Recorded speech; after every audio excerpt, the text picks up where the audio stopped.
Another great aspect of Read and Write for Google is the PDF reader.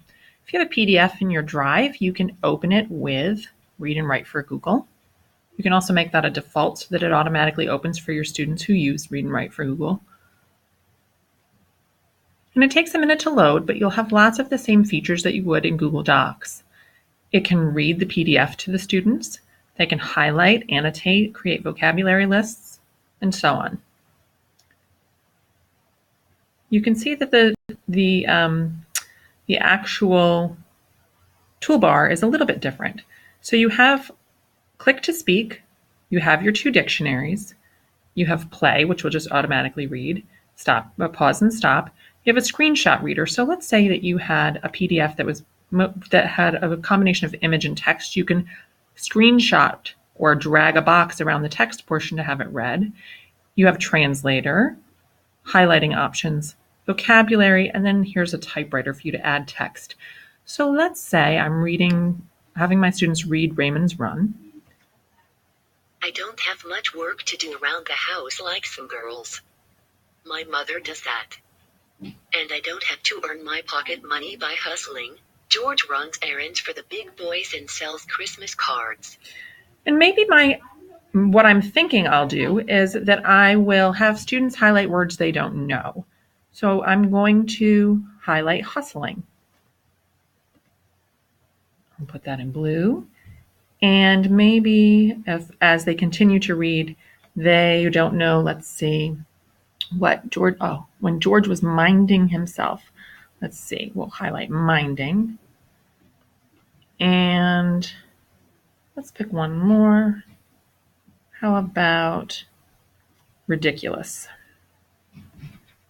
So I can highlight these three words, and then we can use, just as you can in a Google Doc, or if you're reading a web page, you can use a vocabulary builder. So I click on the vocabulary button and you can see that a new window opens. What it's doing is creating a Google Doc with my vocabulary list in it for me.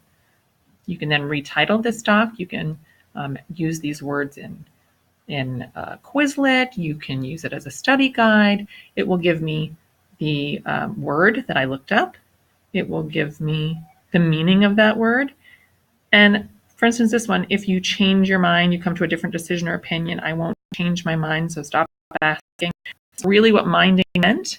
So we can go talk about that in a minute. If it has a symbol associated with it, it will add that right here.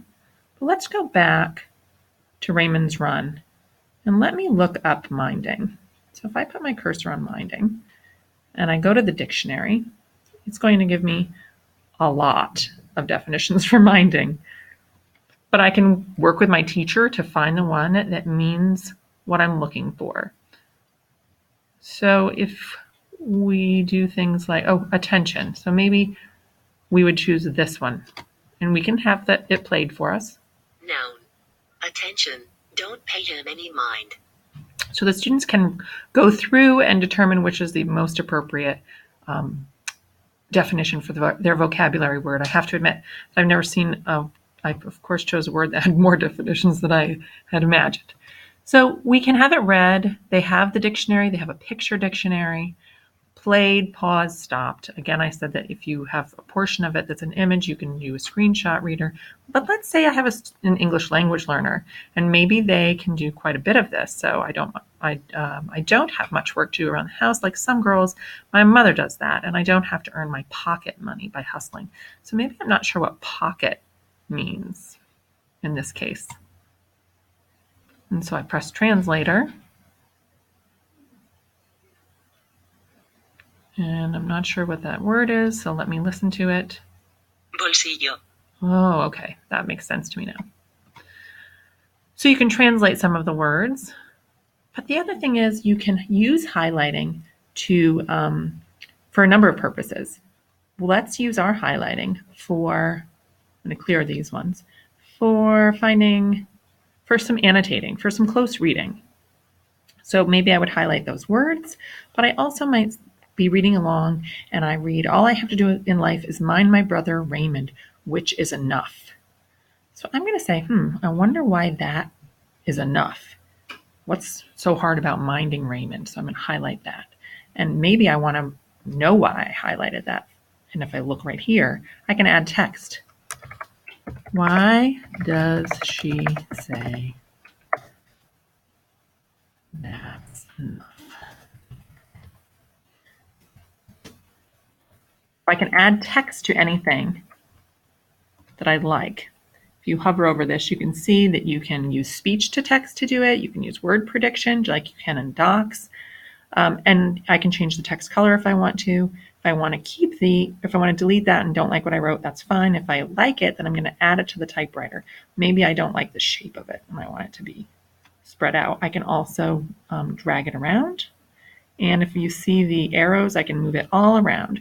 This actually works out nicely if you're using a PDF worksheet and you want the students to complete it on Read and Write, using Read and Write for Google so that they have access to word prediction and have access to talk to type.